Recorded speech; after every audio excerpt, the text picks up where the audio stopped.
gonna show you when it won't take long. Take a ride, take a ride. It's looking like we're getting there. Over here, coming clear. Place that has no lines of times or crimes. Just good times, just good times. Take me away to a place where the good times roll. Don't let me stay in a place where they can't steal my soul. Hello and welcome to our tutorial on advanced displacement mapping with Leveller. Today we're going to learn to create displacement maps for use with Motocross Madness 2. This tutorial outlines only one of many possible methods of utilizing Leveller to create displacement maps. This is how I make my maps. When you get used to Leveller, I encourage you to experiment and find what works best for you. Start things off, I'm using Leveller 2.5 and Photoshop CS2. However, you should be able to use any graphic editor that offers layers and blending. And other versions of Leveller will work as well. However, you won't have all of the options that I might have. We're going to start off in Photoshop. And we'll start off by going to File, New, and we're going to create a 513 by 513 by 960 resolution transparent project. And then we want to fill it with 50% black, which is 128 gray.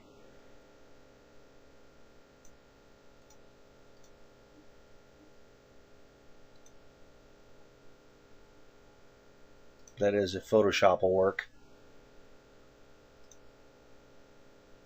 Okay. Now I want to create a new layer and switch back to 100% black. Select the brush tool and set it for 25 pixels wide, hardness of 100%, and spacing of 1%. You just want to go in here and create a track path that looks interesting. Try it for the purposes of this tutorial, because it's easier to select in Leveller with the box tools. I'm keeping everything parallel to the sides of the track, or somewhat. In any case, you get the idea. You guys should all know by now how to create track paths and stuff like that. Here we have a file where I've already done it.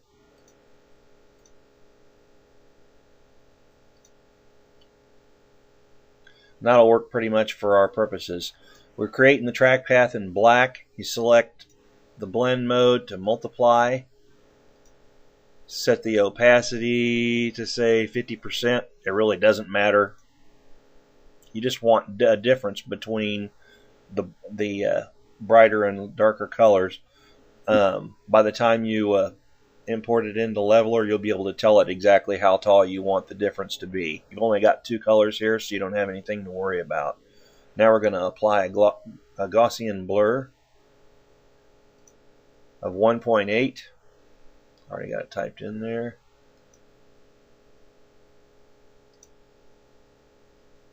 Flatten the layers and save it as trackpath TGA, or whatever you want to call it, and 24 bits. Okay, we're done in Photoshop. Time to move on to Leveller.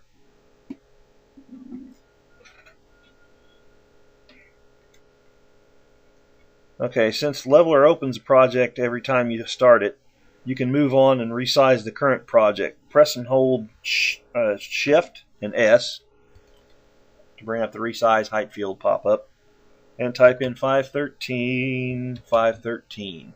You can tab between fields, by the way. Now we want to set up our height field constraints. So go to Edit, World Scale, and change the second line where it says each world is a to feet. If you guys prefer to work with meters, that's fine too. I just like to know what the height of my jumps are. Then we go to Edit, Elevation Limits, and you'll see the bottom two windows have negative fields. You want to keep those or change those to 0. The reason is because Armadillo, and I believe MCM2 as well, freaks out with any kind of negative height fields in a displacement map. You can't get those normally through Photoshop because you've only got 256 levels of detail, but in Leveller you've got 64,000. So you can see that you've got a lot more room to adjust in Leveller and provide a more interesting and detailed disc map. Okay, now we want to import our oh, hold on just a second, I forgot something. Even though no, we want to import our disc map. Sorry, brain fart. Okay, go to Import, Bitmap, change that to Targa, and find your track path TGA. When you hit OK, the import height field data, elevation data pop-up comes up, and it'll normally, it should say 51.3 because we've got a 513 by 513 pixel disc map.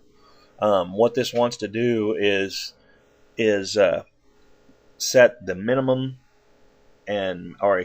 set the overall difference between minimum height and maximum height. So what we're going to do, because we want a 1 foot dimple where our track goes, is change that to 1 and change the grid units to feet. Click OK. If for some reason, like it happens a lot to me in Leveller, if you put your cursor over the map and see that it's over here on the left, see this area, where it says that it's anything other than 1 or 2 of the maximum height, you'll see a difference on the side of the track. But from the minimum to the maximum, if it's different, then we go up here to Filter, Span. Let's see, on the second line here it says the height field spans height values from 1 to 2 grid units. That's what we want, so we don't need to change anything here. If it did, though, we'd type in 0 and 1 feet, say OK.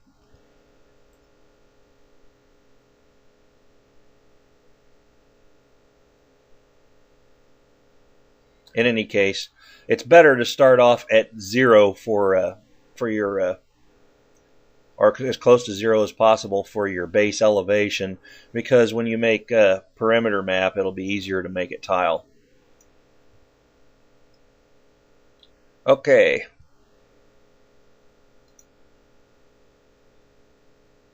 Now we're ready to go ahead and move on and start actually digging into Leveller and doing something. You can see I got our track path here. Looks fairly decent. Let's see if we can fly over this and actually give you guys a better look at what it looks like.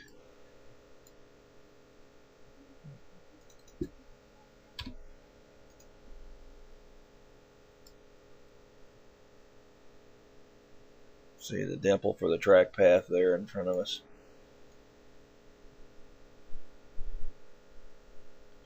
Okay, we'll start making jumps.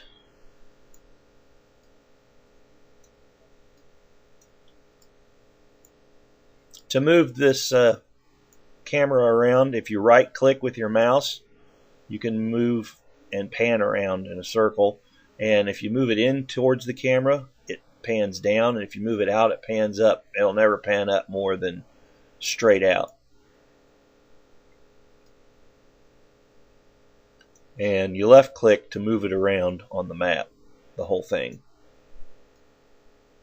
Put it where you're going to be working. Go up here and select the box tool.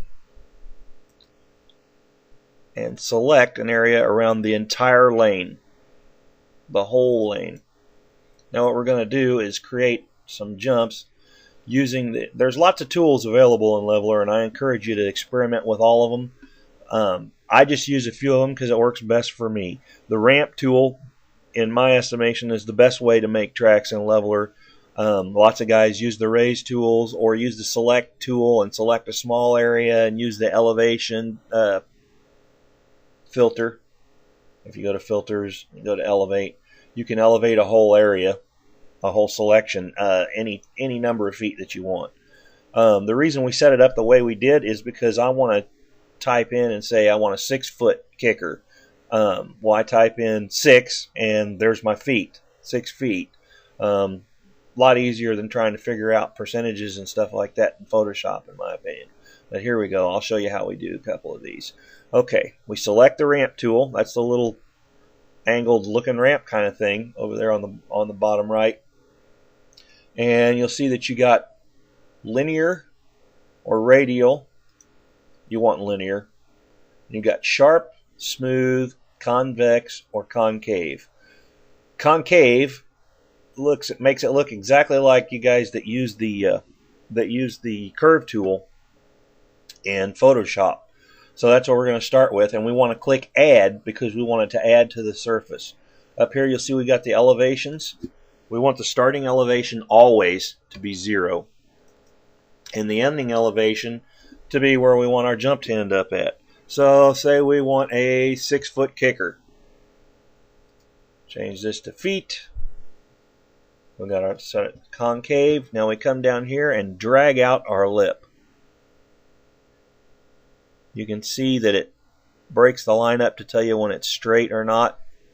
If you do it cockeyed, you can always go back. If you're using an older version, then I think it's 2.2 of Leveller, though, you'll have to undo immediately because you've only got one level of undo. Newer versions of Leveller allow you to specify up to, I believe it's 99 levels of undo. I recommend going into the presets and making sure that's set up. Okay, we'll drag this out. All of a sudden we've got a jump, or the makings of a jump. Okay, it goes up, but it needs to go back down. So we go up here and click right in front of the 6, put a minus in there, and then come back here and get real close. It's kind of hard to line the edge up. Get real close to the edge. If you go over it, it'll drag your lip down. You don't want that. And if you wanted a normal peak-to-peak jump that's just like an A-frame, then you just drag it out the same distance. I like to make them a little bit longer because I think it makes it more realistic, unless you're doing a supercross where you want them all looped out like that. Okay, let's move our... There we go. I can get a camera up there so you can really see what it looks like. And you can see that it's dished out on the front. Nice. Yep, that'll work. Okay, now say you wanted to make a tabletop. Well, we still got it selected. Okay, we want a tabletop. This is our kicker. That's going to kick us up to our tabletop. Say we want a 10-foot tall tabletop. Type in 10. Come down here and drag it out. Awesome. Now we're going to make that. Let's step down the tabletop.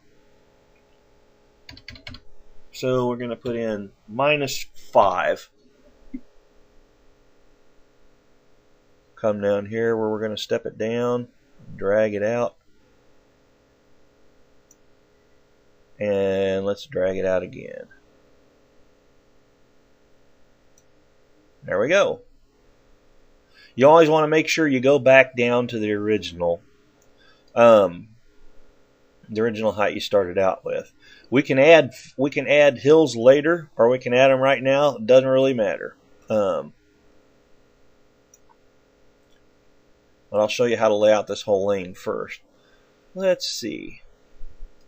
Now what next? Let's put a triple in there. So we'll have an 8-foot kicker.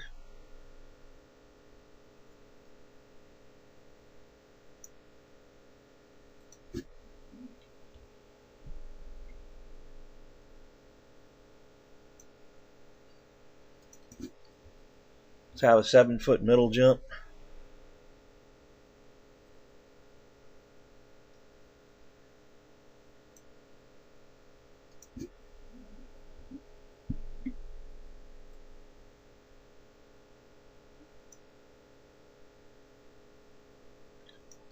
And a 6-foot lander.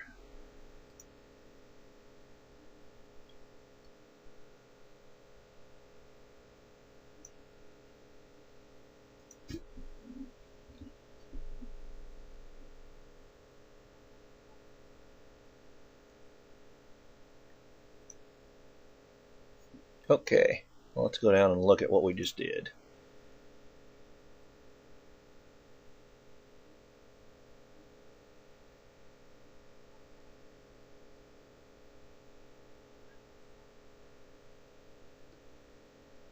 Nice, that'll work out just fine. Okay, berms with leveler are very, very simple. Make sure we don't have the area selected. Select none, or you can hit Control plus 0. Use the raise tool.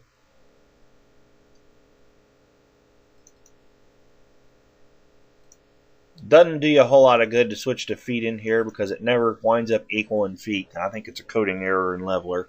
But 0.5 is probably good to start off with. You got style, you can switch to flat. That just does a flat like a plateau. Sharp, kind of what we're going to want for our berm. And I usually try and make the cursor so that if you put it on the outside edge, it goes to the to the center of the lane when you drag it. So this is freehand, so you may have to undo quite a few times. Up here where it looks like a teardrop, that's blur sharpen. If you left click, it's blur. If you right click, it's sharpen. It used to be the smooth tool, and if you got an older version of leveler, it might still be called the smooth tool. Now we can go back here and clean up our jumps by dragging it across the edge, making them look more natural. Okay, now we got a lane done there. Now I'll show you how to add hills. We're going to use the freehand selection tool because a hill shouldn't look square. And we'll decide that the hill is going to start about here and end about here. So we've got a great big mound in the middle of all this. So we're going to take and come up here.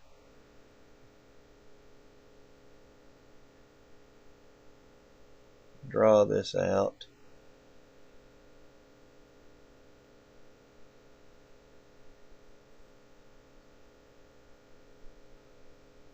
That'll work. Okay. Ramp tool again. And let's make this, that's a pretty good long or distance between the two. Let's make this 50 feet tall. And let's go with smooth this time because we want a nice smooth hill. You could actually drag this halfway, or actually, excuse me, about a third of the way if you wanted to, and then come over here, put your negative in front of the 50, and then come over here and drag it down and make like a tabletop type thing at the top if you wanted to. But I want more of a rolling hill. So what we're going to do is we're going to come over here and start drag it about halfway. Put our negative in. Right where it's stopped, we'll come back up here and drag it down. Okay, that's a nice rolling hill. Now we're going to go select none and take our blur tool and come over here and blur the ragged edges so that they look more natural.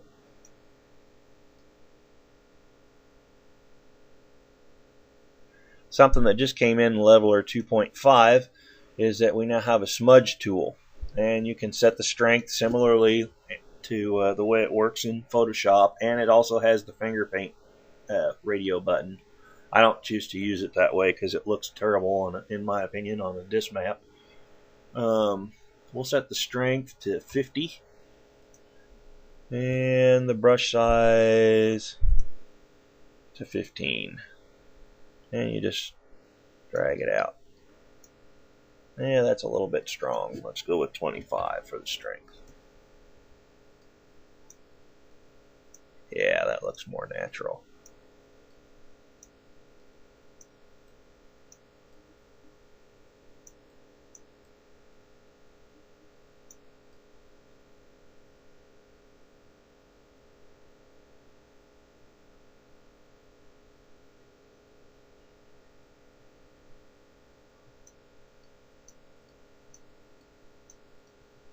You just kind of got to play with this and drag it back and forth across the middle till you get something that looks halfway realistic and interesting.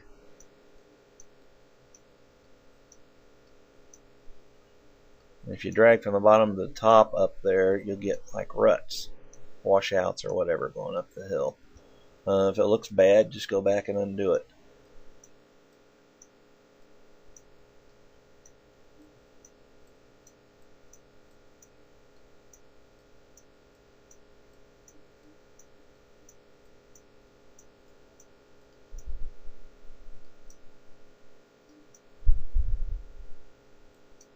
That'll work. And I'll kind of tame some of that down.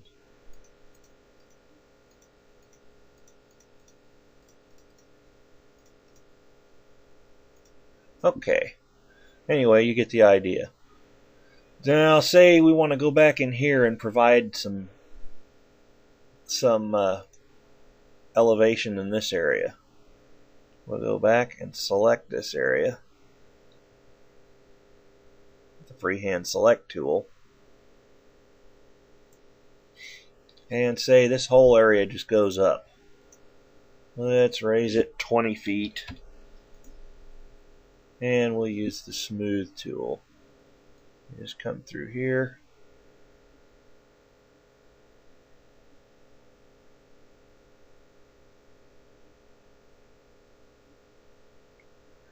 Make sure that line's straight. Deselect. And again to the blur tool.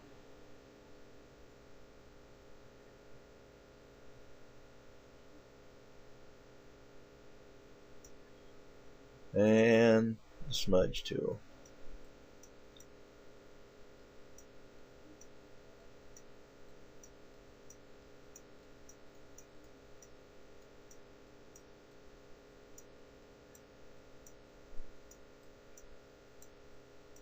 Anyway, it takes a lot longer to get it and get a decent looking disc map, but you get the idea.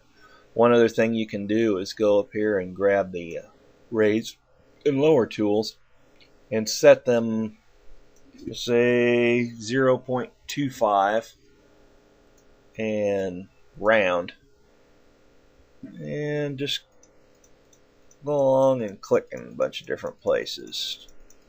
Every time you left click, you'll raise a little bump. You can use this to add braking bumps, of course, in your track. I like to use it to add a little elevation, a little bit of difference to the off track too.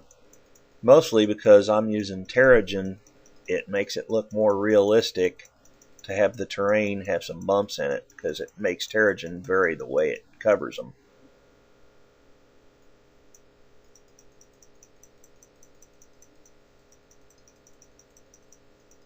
Anyway, you get the idea.